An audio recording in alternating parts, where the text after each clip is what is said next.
Thank you very much.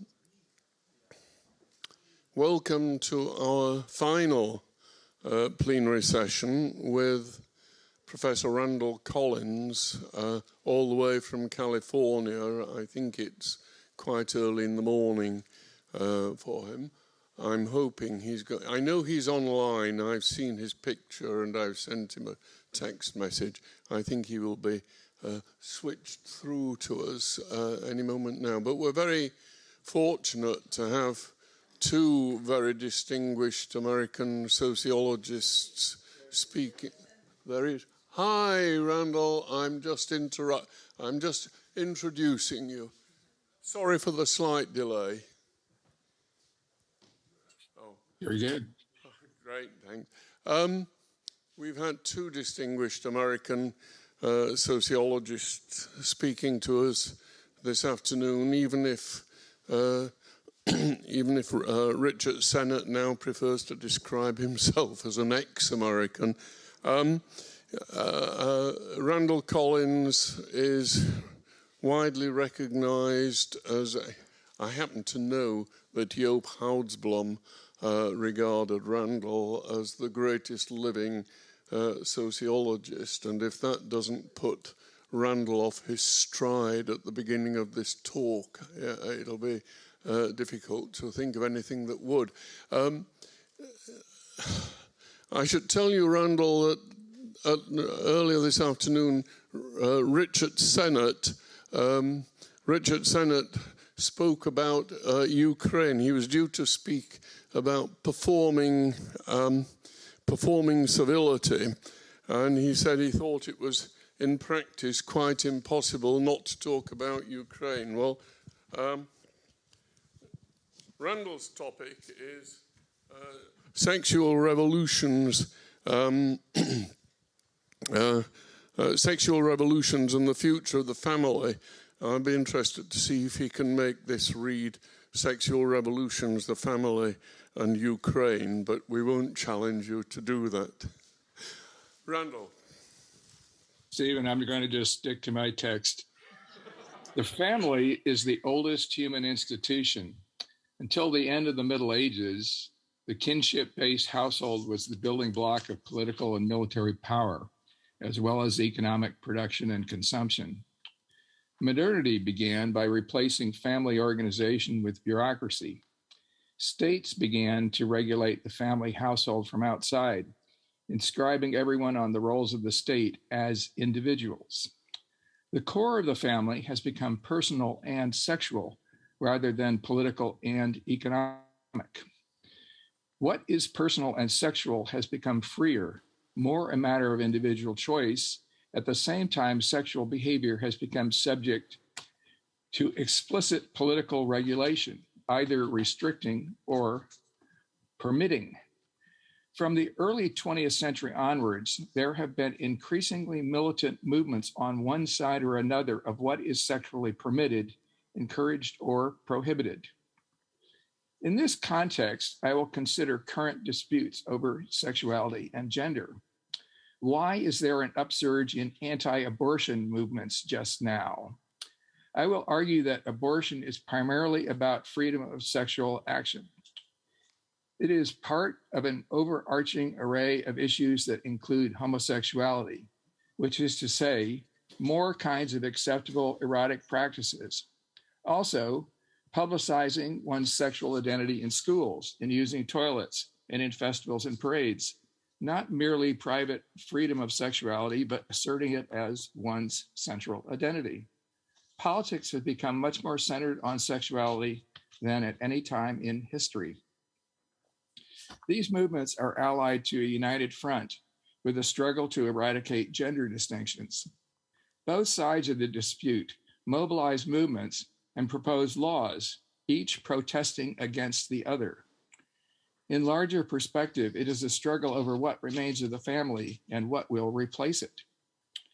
I will sketch the history of abortion struggles, the sexual revolution in non-marital sex, homosexual and transgender movements, and the battle of pronouns, and the perceived decline of the family. This will help answer the question, why anti-abortion movements now? I will end with some sociological tools for forecasting the future of the family. I hope you'll excuse me for relying on American data. Some of these trends originated in Europe. On the whole, it has been a worldwide trajectory, with the notable exception of the Muslim world. Abortion is argued in philosophical and theological terms. On the one hand, the protection and sacredness of life. On the other, the right to choose, rights over one's own body. But sociologically, abstract ideas and beliefs are not the ultimate explanation of what people do. It begs the question, why do some people sometimes believe one way or the other? When and why are they vehement about their beliefs? When do they organize social and political movements about them? Arguments about abortion are stated altruistically. It has nothing to do with me personally. I am concerned for the unborn children, for the right to life generally. On the pro-abortion side, there is the general argument that everyone has the right over one's own body, but also sometimes personal. I have the right to an abortion if I want one. Sociologically, the ground zero is always pragmatic, a practical matter of how people live. What is the human action at issue behind the abortion argument? Abortion is about sex, erotic behavior. Why do some women want abortion? Because they have sex without marriage in premarital and extramarital sex. It is freedom to fuck without worrying about pregnancy, and thus is also a form of birth control for married couples. Up through the early 20th century, an unwanted pregnancy was a fatal life event for a woman. The exception was for rich women who could keep it secret and farm out an unwanted child to a woman of the lower classes to care for it. To have a child outside of wedlock was scandalous, shameful, to be hidden away if possible. It was a badge of shame, punished by being ostracized. The Scarlet Letter in Hawthorne's novel about New England Puritans. Worse yet, the mother could be executed for murder if she had an abortion or disposed of the infant through infanticide. This was the plot of Goethe's Faust. That was the historical scenario. Today, some abortions happen because married women don't want to have a child at the time, because the child is malformed, because the mother is in danger, or because it interrupts her career. Most abortions are to unmarried women in their 20s.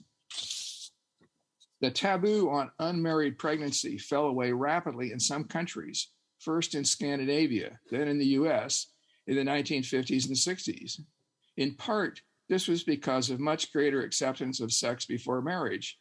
In part, because young middle-class couples started living together without getting married, a trend that grew very rapidly at the turn of the 1970s and was accepted surprisingly soon by the older population. Before that time, living in sin, as it was called, or shacking up, was regarded as something poor or non-white people did. But within a few years, it became normal to hear someone introduced as, "This is my partner," rather than, "This is my husband," or "This is my wife." The same terminological shift in ordinary language was adopted by homosexual couples, who more recently have shifted back to using husband and husband, or wife and wife, after winning political and legal battles over gay marriage. The political and legal battle for abortion happened at the same time. In Scandinavia, limited abortion rights began in the 1930s and expanded. In 1973, the US Supreme Court ruled in the lawsuit Roe v. Wade that abortion was a right covered in the abstract language of the Constitution. The anti-abortion movement dates from that period. The arguments are on the ground of legal philosophy. Translated into social practice, to restore the ban on abortion means that sex should be confined to marriage. This means rolling back the sexual revolution of mid-20th century. On the other side, my body is my own means in practical terms, I can have sex with whoever and whenever I want. Men traditionally had this right. Why shouldn't women? We are approaching an answer to the question, Why is there a resurgence of the anti-abortion movement just now? Which is to say, a movement against casual, non-marital sex. This should be seen in the context of the sexual revolution, starting about 100 years ago.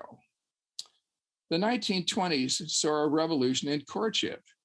Dating and partying replaced parents steering their children's marriage choices. Now, the younger generation mixed the sexes without supervision, creating a culture where drinking, dancing, and necking was the main excitement of life rather than a transition to marriage. It was a rebellious thrill in the United States where alcohol was prohibited, but the same style emerged in England and Germany also.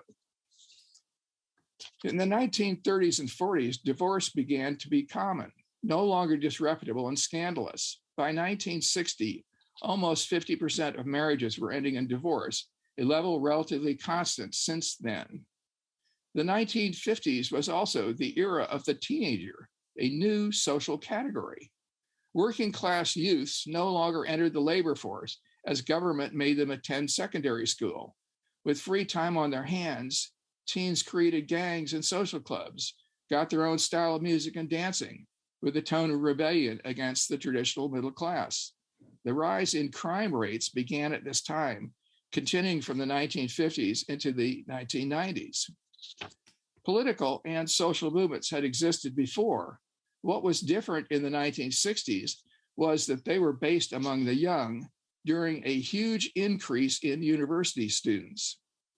We called ourselves the New Left, distinguished from the Old Left by being less concerned about ideology than lifestyle. Culture icons were the hippies, dropouts from school and career, living in communes where they shared psychedelic drugs and free love. In reality, most were weekend hippies, and most of the free love communes disintegrated rather quickly over jealousy and status ranking. The main legacy of the free love period was that cohabitation, living together without getting married, became widespread, even becoming a census category in the 1970s. The 1970s were dominated by sexually based movements. First, the feminist movement sought equal legal rights and employment opportunities for women. Plus, its militant lesbian branch, condemning sexual intercourse as the root of the problem.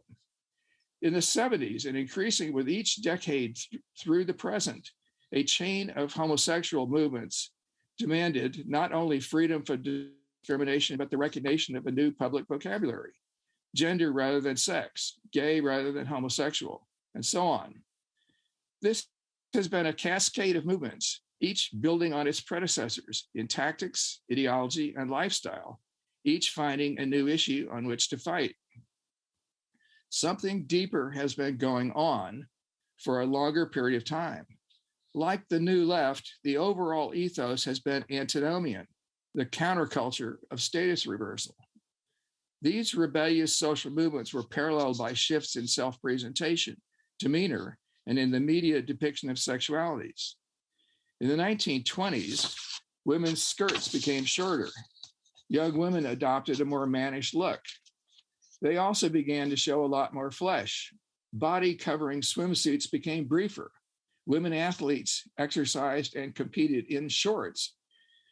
The trend also existed in socialist and Soviet communist organizations and in the nudist movement popular in Germany.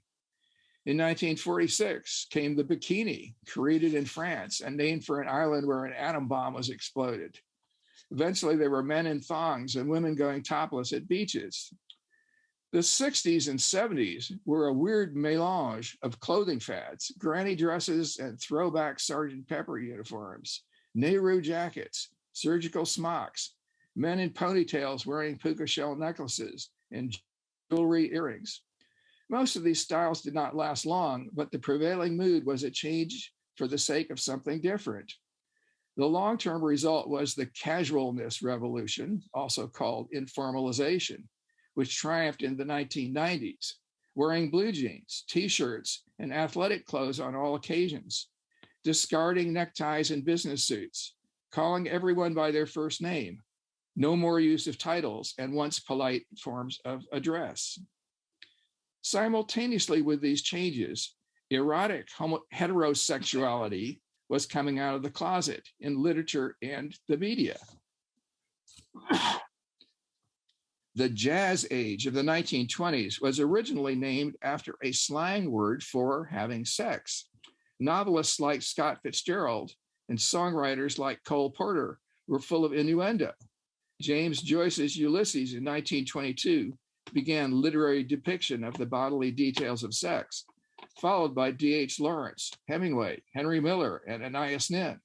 Most of these were published in Paris, but censored elsewhere until 1960, when their free publication fueled the sexual atmosphere of the counterculture. In 1968, Hollywood film censorship changed to a rating system, marketing soft porn as PG, parental guidance, and hard porn as X-rated. The 70s was the era of the so-called pubic wars. Glossy magazines with nude photos tested the borders of what could be displayed, moving from breasts to pubic hair to aroused genitals, and by the 1980s to penetration and oral sex. Pornographic photos had existed before, but they were cheaply produced and had a limited underground distribution. Now these were some of the biggest mass distribution magazines. Sex magazines went into decline in the 90s, replaced by porn sites on the internet. It spilled over into language. Obscene words began to be used in political demonstrations, then on t-shirts, in fashion advertising, and in ordinary middle-class conversation. The remaining bastion of prohibition on obscene language is what could be said in school classrooms. Everywhere else, flaunting overt sex has been a successful form of rebellion. One might even say that the major line of conflict is no longer economic classes, but a status division, hip and cool versus square and straight. Homosexual sex came out of the closet at the same time as the porn revolution. Gay porn magazines and film followed heterosexual men's magazines. Their circulation was never as wide. Playboy and Penthouse reached peaks of 5 to 7 million, but the gay movement was more controversial and more activist. It spun off from resistance tactics of the civil rights movement, pushing back at police raids on gay bars and meeting places. It became a cascade of movements, gay and lesbian, joined by bisexual, queer, militant homosexuals rejecting gay marriage, transgender, transsexual, and non-binary. The growth of this acronym, now LGBTQI+, is itself a sociological phenomenon to be explained, as new identities have been added every few years, a trajectory likely to continue into the future.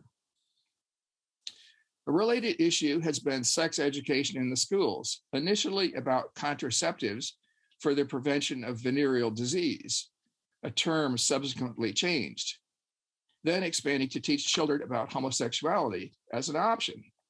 In recent years, there are movements among children as young as elementary school demanding to be referred to by non-gendered pronouns, and for government-funded sex reassignment, hormones, or surgery. The fields have struggled, expanded.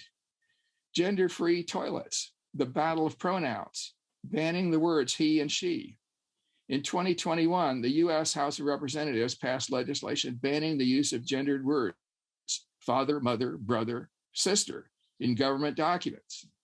There are similar efforts to create gender-neutral pronouns in French and Spanish, although thus far not very popular. The arena of such conflicts has become increasingly political as activists file lawsuits in the courts and demand new legislation. Escalation on one side leads to counter-escalation on the other. It is in this context that we can explain why the anti-abortion movement has become much more militant in the last few years. In 2019, abortions in the US were about 20% of live births. But in fact, the ratio has fallen from 25% 10 years earlier. This is largely due to teenagers having fewer children and fewer abortions, and to some extent due to the growth of homosexuality in the age group below 30. The anti-abortion movement has not intensified because abortion was growing worse. It is just the most prominent way conservative legislators can strike back at the latest waves of sexual revolution. Conservatives view these developments as the decline of morality and good taste, the intrusion of government into the lives of their children, and educational policies that they regard as indoctrination. Abortion is seen as part of the sexual revolution run rampant, separating sex from the family, extolling forms of sex that turn traditional parenting into an outdated status. Militants of homosexual movements have declared that heteronormativity is on its way out. Homosexuality has become more widespread. It was less than 2% of the baby boom generation, grew to almost 4% of the generation born before 1980. 9% of those who became adults around the year 2000. In so-called Generation Z, now about 18 to 23 years old, identifying as LGBT has jumped to 16%. This is still far from a majority, but an expanding movement is full of aggressive confidence, expecting a time when the heterosexual family is a quaint minority. Conservatives see the same trend, but from a different point of view. The falling marriage rate, the below replacement fertility, now down to 1.6 children per woman in the US, the lowest in its history, and even lower in parts of Europe. 40% of all children born to unmarried parents. More people are living alone, proportionally more among the age 65 and older, but in sheer numbers of households, the largest number living alone are working age adults. Strict laws in American states banning abortion have been created in a situation where the political split between conservatives and liberals leaves neither of them with a firm majority at the federal level, while conservatives fall back on regional state legislatures, which they control. Here also, control over what goes on in the schools is increasingly contested. Abortion is just one issue in a divisive cluster of issues. Making abortion laws more restrictive will not save the family. Illegal abortions would reappear, recapitulating the conflicts of the 1960s. Conflict over abortion is a symbol of the bigger question, what conservatives perceive as a multi-pronged assault on the family. But there are reasons of a different sort why the family is not likely to disappear anytime soon. When the feminist revolution took off in the 1970s, men soon discovered they had an economic interest in their wives' careers. A family with two middle-class incomes could outspend a traditional male-headed upper-middle-class household. Two working-class incomes put a family in the middle-class expenditure bracket. In the new economic hierarchy, the poorest families are those where one woman's income has to care for her children alone. Marriage and its shared property rights continues to be the bulwark of economic stratification. From a radical left point of view, this would be a reason to abolish the family, or at least take childrearing away from the family. The situation is complicated by gay marriage, beginning with when gay couples demanded the tax and inheritance rights of marriage. It also creates wealthy households, since gay men are usually middle class or higher, and two such incomes make them big spenders. One reason why consumer industries and advertising are so favorable to the gay movement. On the other hand, although gay couples sometimes adopt children or use sperm donors, the number of children in gay marriages is small. Only 15% of same-sex couples, married or not, have children, and this is unlikely to compensate for the overall decline in childbearing. There are about 1 million same-sex households in the US. Out of 128 million households, this is less than 1%. Since about 13 million Americans identify as LGBT, this implies that only 1/6 of them are living with a sexual partner. Most of them are living alone. The big increase in living alone may even be driven by the rise of homosexuality, or perhaps vice versa. This seems to be particularly true in big US cities, such as Washington, D.C., where 1/4 of the adult population live alone in apartments, making up half of all households. Washington is also the city where the largest percentage identify themselves as LGBT at 10%. Can sociology predict the future of the family?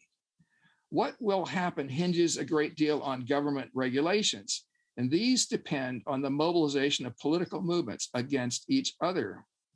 The internet era has made it easier for all sorts of movements to mobilize, but government regulation may become a weapon by which one side can censor the other and try to keep it from mobilizing. The causes of conflict are easier to predict than the outcomes, especially when the sides are relatively evenly balanced. Computerization and its offshoot, the internet, foreshadow a future in which almost everyone works at home. Manual work is done by robots. Everyone spends most of their time communicating online or absorbed in online entertainment. The generation brought up on the internet is the shyest generation yet. They have many online friends, but few friends in the flesh. They are less sexually active, more anxious, and fearful. The issue of abortion may eventually decline because there is less sexual activity in the future generation. The immersive virtual world of the internet, strongly promoted by today's media capitalism, may be destroying the family by making it easier to live physically solitary lives. Yet, this may be why the family will survive, not as the universal social institution, but as a privileged enclave. It is privileged because the family is a place of physical contact, of interaction rituals, solidarity, and emotional energy. The family is also a place of reliable sex. Surveys show that married and cohabiting couples have much more frequent sex than unpartnered individuals. They don't have to spend time looking for partners. Add to that the two-earner effect on household, the income, an incentive for the family to survive.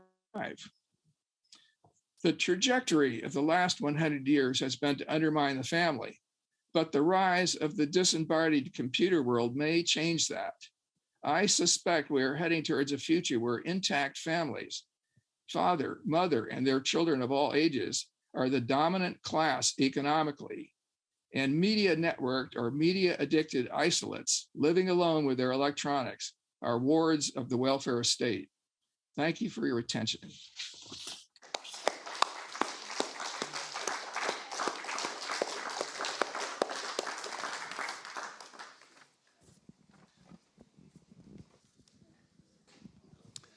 Thank you, Randall.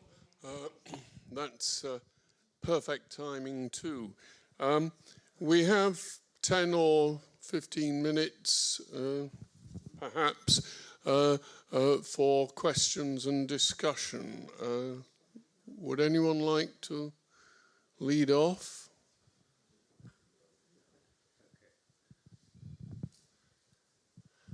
Well, thank you very much, Randall Collins, for this very interesting lecture. I have a question about what actually is the relation between the anti-abortion movement and this whole change in sexuality and family life.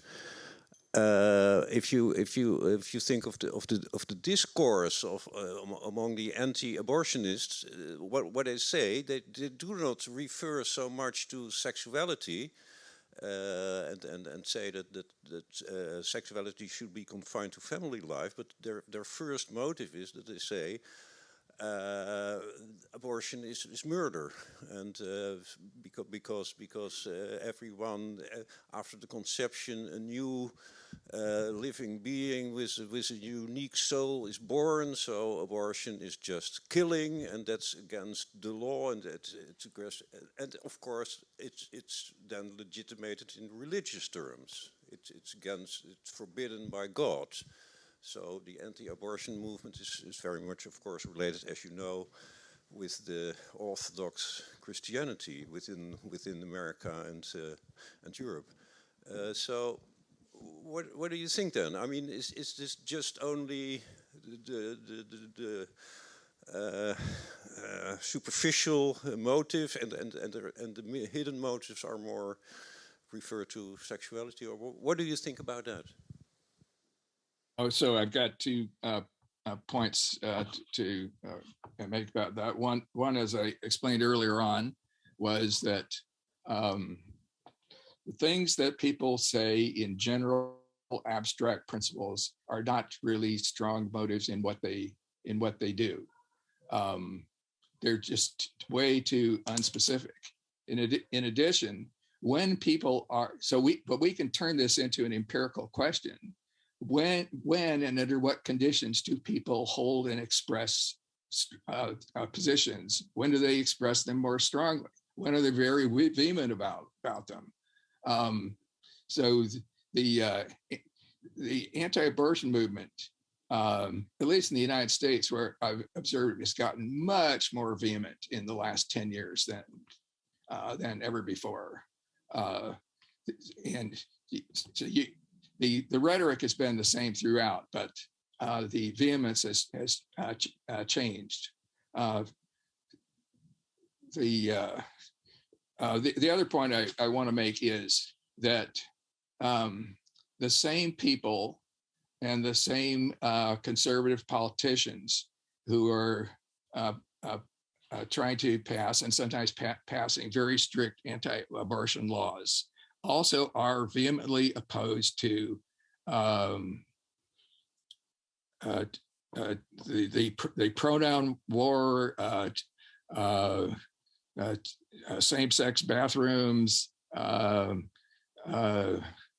talking about homosexuality as an option for children, government funding sex change operations. It seems to be a complex of issues. And among the conservative commentators, many of them do bring it together as a question of the assault on the family as we know it. Thank you.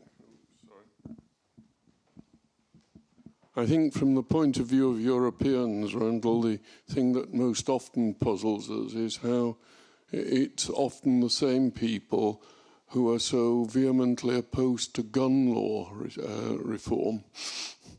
In other words, the life of the child is held sacred, but it's okay to shoot people.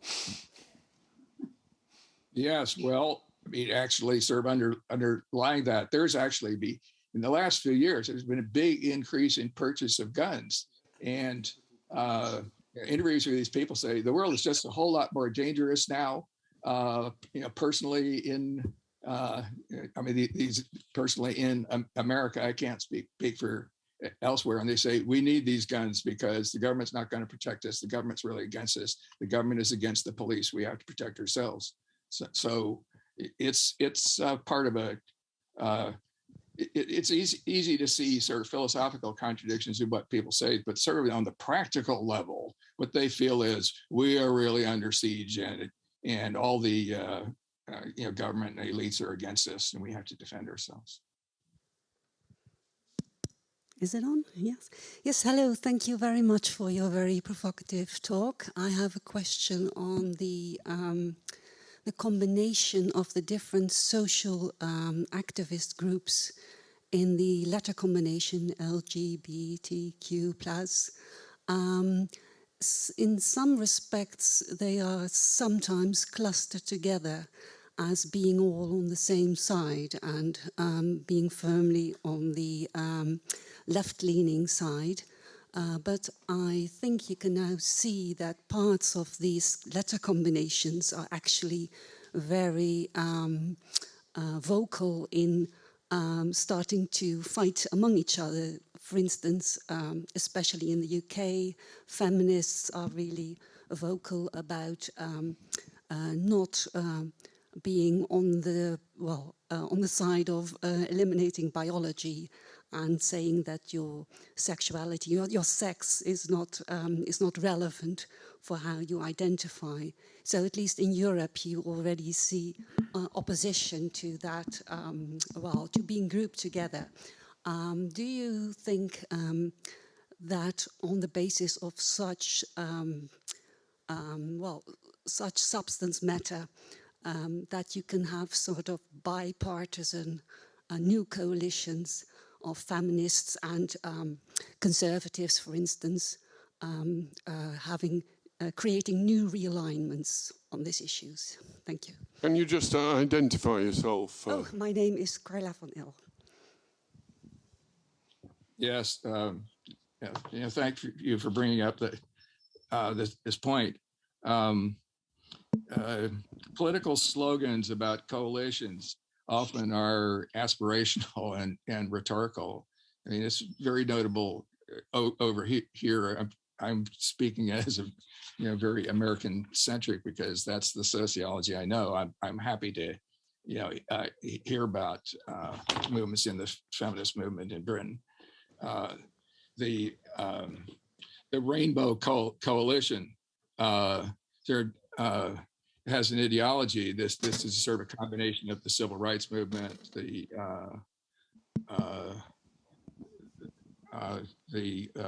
various gay movements, the defund the police movement, and so forth. But in reality, that isn't really true.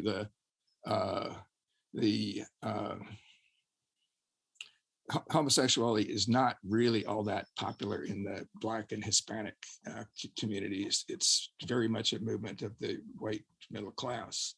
But of course, when you're doing a political movement, you don't want to say anything that disturbs the image of its being united. Charles Tilly, in his general theory about social movements, said that the movement always wants to make itself look like it's united and maximally determined, but that's essentially the way it stages itself. Another question?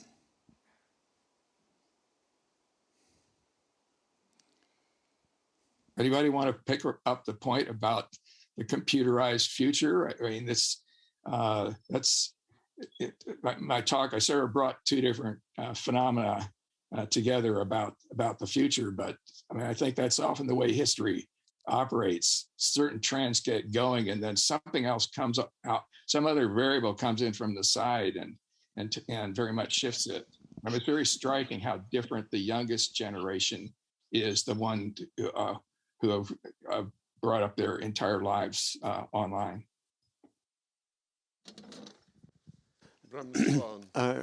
Hello, Randall Collins. How nice to see you. I was thinking, what if we thought about what the anti-abortion movement is in favor of? The family. The family is like the central value to them. And their idea of the family is a man, a woman who have children and who stick together.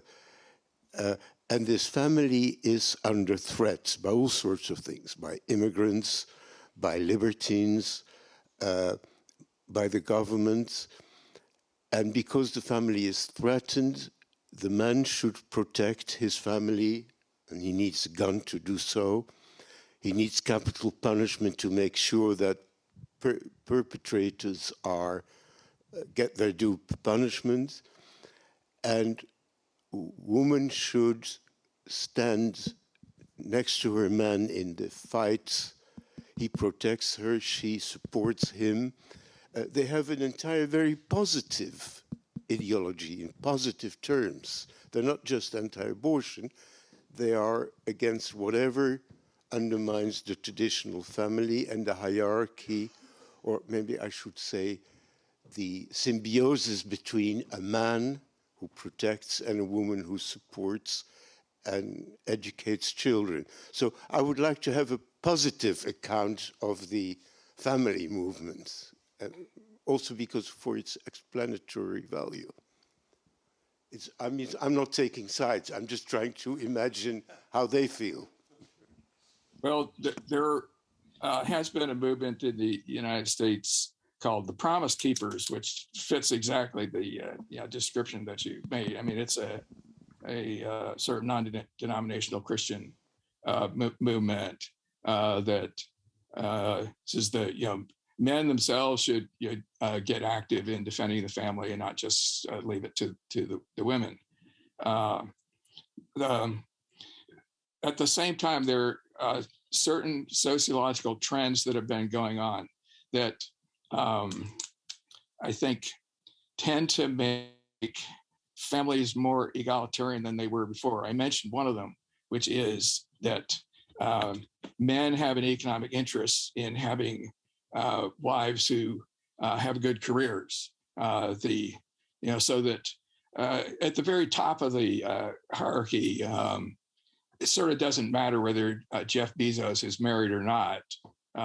He's got so much more money than anyone else. But in the upper middle class, if you take that just in terms of household income and ignore what the occupations are, if you've got two people who have middle class incomes, they will be in it. If you have one man with a middle class income and a wife who doesn't work, they have a household expenditure very much like the working class. So there is an economic incentive for men to be, at least in sort of practical sense, feminists, like they're in favor of their wife's career. There's another trend which is again noticeable in America, which I'm going to make no value judgment about this, but just mention it, and that is the women are getting more armed too. If you look at the crime statistics, there is increasing proportion of violent crimes by women. And in the most recent concern about defunding the police, there's been a very large increase in the number of people buying guns. And the largest percentage of that is women buying guns. I mean, so you're kind of seeing in an odd way a certain amount of feminization of the right to go along with, obviously a big feminization of the left and the center. So it's that part of it, I think, is actually a good trend. Hello, I'm Natalie Enig, and I'm very pleased to meet you, even if it's a distance. Actually, nice to meet you over online. Thank you for this very suggestive talk. And listening to you, I thought that maybe we should distinguish two movements in what you described. The first one is about sexual liberation, let's say, which began in the 20th century and especially after the Second World War. And after this movement, in which the movements pro-abortion took place, we have another movement which is very similar but different at the same time, which is the digitalization of sexual relationship in general, and sexual relationship in particular through the internet, which is another movement which comes after the first wave of the sexual revolution. And if we come back to Elias's concepts, I wondered whether this second wave, digitalization of relationship, is not doesn't mean a kind of decivilization process. It's very difficult in French. Decivilizing process, because the absence of physical relationship between people, the distant relationship allows a lowering of the constraints, allows more violence, allows less civility in relationship. And I wondered whether this first wave of sexual revolution hasn't been accelerated and directed until a decivilizing process through the internet. Yes, that's I think quite a good way to conceptualize this computerization, digitalization of social relationships and therefore of sex. So as I mentioned, if you compare sexual activity across generations, then you find that in the most recent two generations, these young people are starting their sex lives later, having less actual sexual relationships.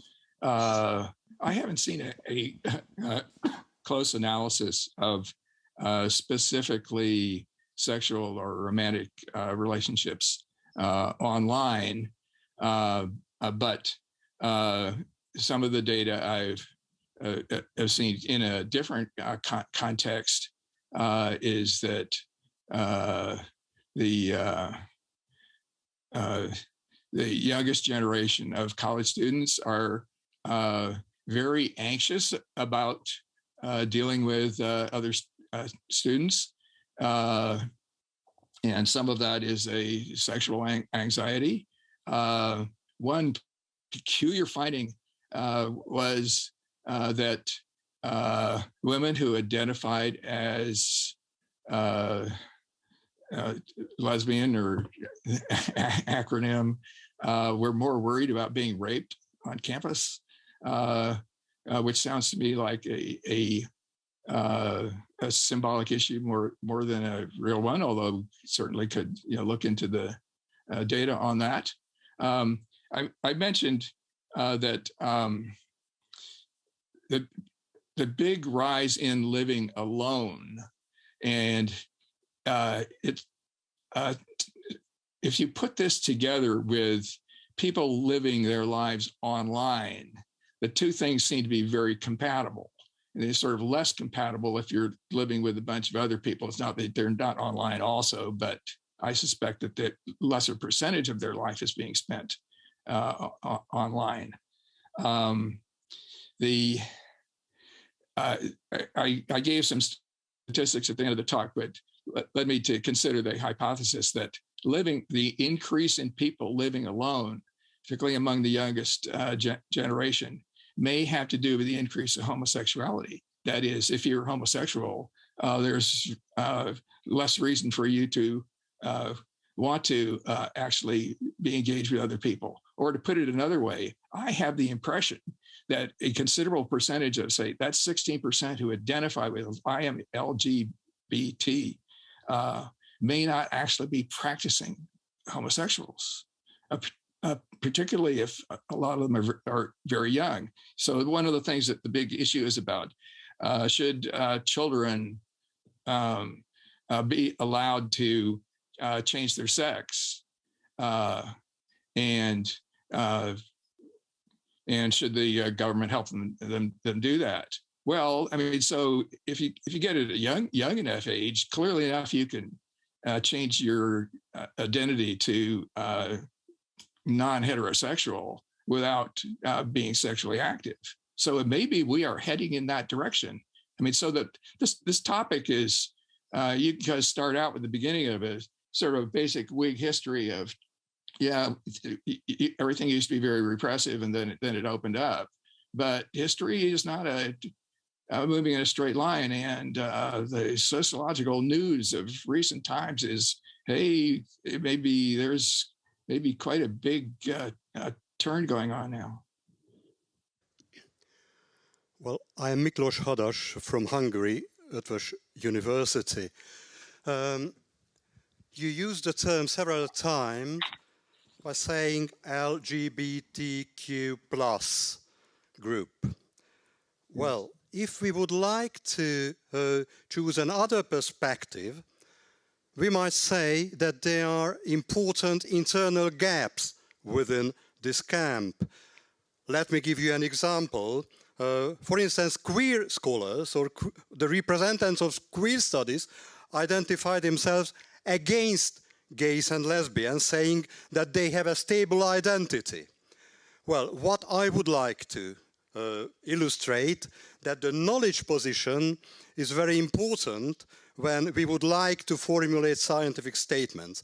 I do agree with Donna Haraway, who is an excellent standpoint feminist, when she says that only contextual, situated knowledge might empower us to formulate objective statements. So what I would like to ask, how could you define your perspective, your knowledge position, where are you speaking from when you speak about these issues?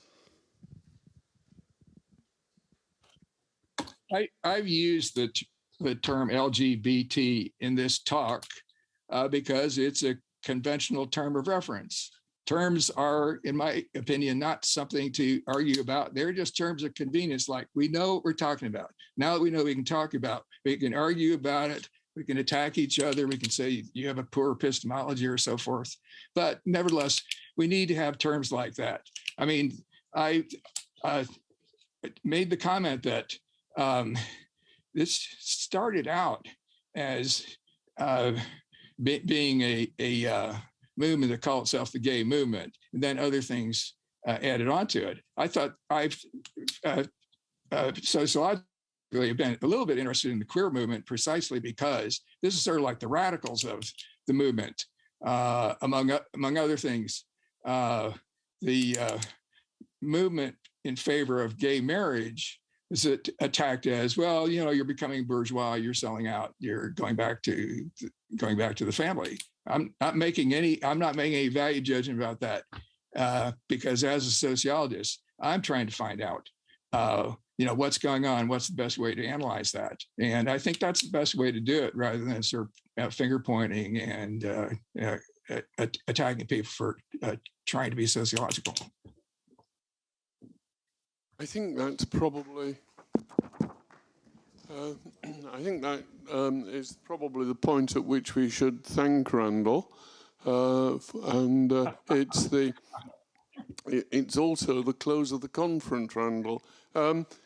Might I say that I quote? Stop before you have fist fights.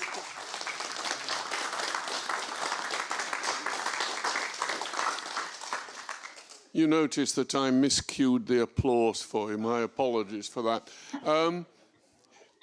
Right at the beginning of the conference, I quoted Randall having said to me, Joop always wrote about important things.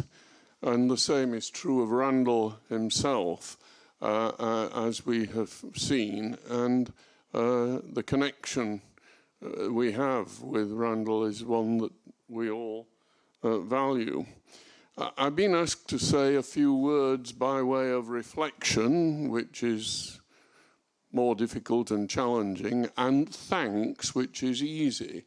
Let me start with the thanks then. That thanks to the organising committee, Johan Heilbron, who did a great deal of the organisation over the last 12 months or whatever it is, and we haven't been able to see him because he went down with COVID the day before the conference started, which is awful.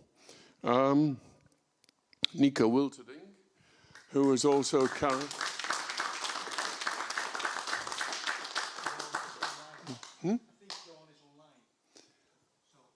Oh, is he? Johan, are you there? Can you be conjured onto the screen? Yes, well, thanks for all your work anyhow.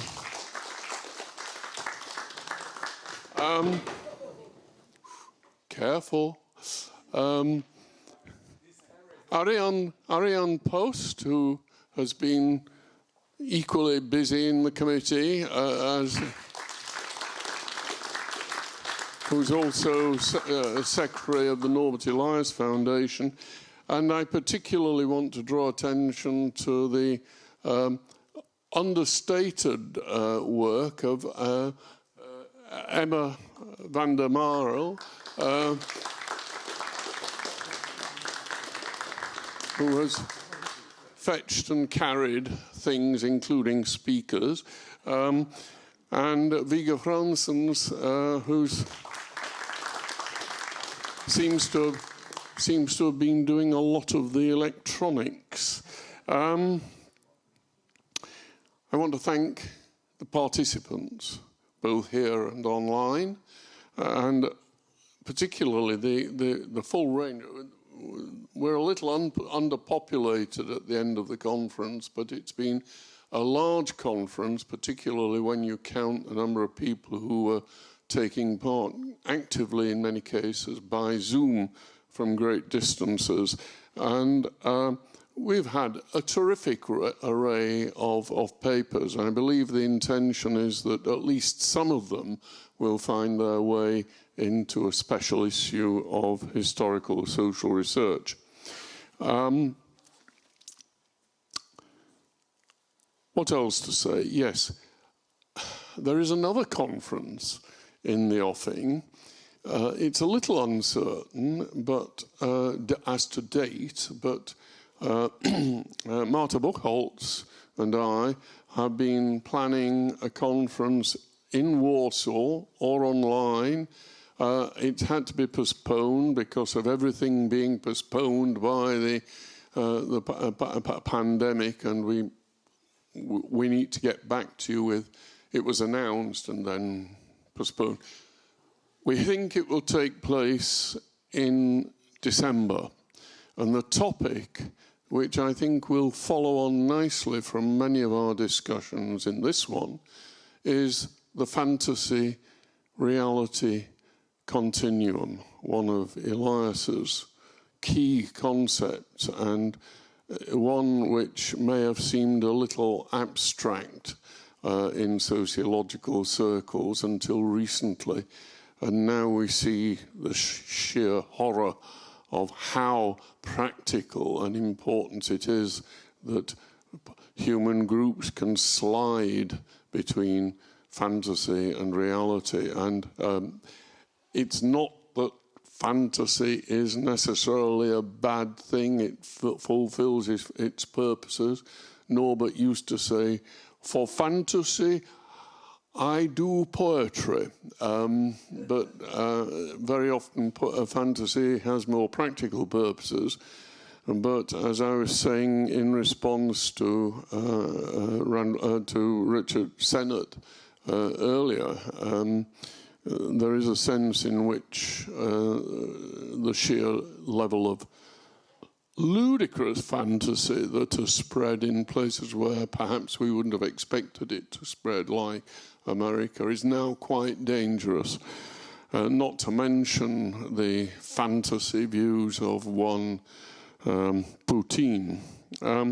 So I hope that many of you will want to gather again, and I do hope that at least in part it may be an in-person gathering, because in the end, although it's more exhausting to mix with people hour by hour than it is to sit at home online, in the end there's no substitute for meeting in person.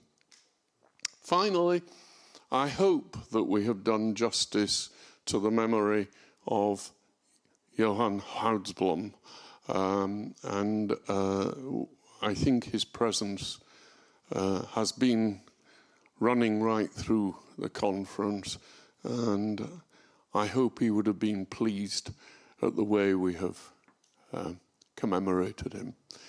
Thanks, and have a good journey home.